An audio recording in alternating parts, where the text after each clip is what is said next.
تو اب توجہ رہے، اس لیے کہ بڑے نامانوس موضوعات کی طرف لے جانا چاہ رہا ہوں۔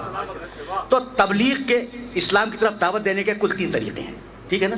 اس میں جنگ کی گنجائش نہیں ہے، جدال کی گنجائش نہیں ہے، اسلحے کی گنجائش نہیں ہے، جبکہ پوری توجہ رکھنا، پوری متمدن دنیا کا اعتراض ہے، یورپ کا، امریکہ کا، کہ پیغمبر اسلام نے اسلام پھیلایا تلوار کے زور سے۔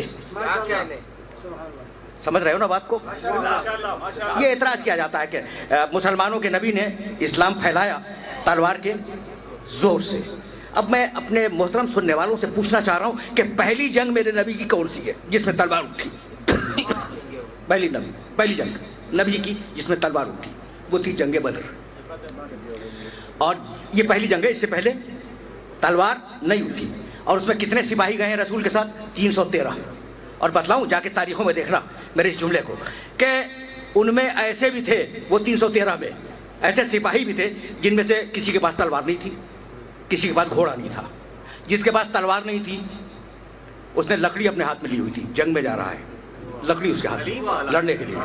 اور جن کے پاس گھوڑا نہیں تھا وہ پیدل جا رہے تھے جنگ میں۔ تو اب ایک جملہ کہنے کی مجھے اجازت دیتے ہو؟ بڑا نازک مرحلے پہ اسلام کی پہلی جنگ، اور اس میں پہلی جنگ، اس سے پہلے رسول نے تلوار نہیں اٹھائی۔ اعتراض ہے نا کہ اسلام کو رسول نے تلوار کے زور سے پھیلایا، بھائی اس کو باتیں کرنا چاہ رہا ہوں۔ پہلی جنگ، اس سے پہلے کوئی جنگ نہیں ہوئی، رسول نے کوئی تلوار نہیں اٹھائی، اس پہلی جنگ میں گئے ہیں 313۔ ٹھیک، میں یہ پوچھنا چاہ رہا ہوں کہ یہ 313 کس تلوار سے مسلمان ہوئے تھے؟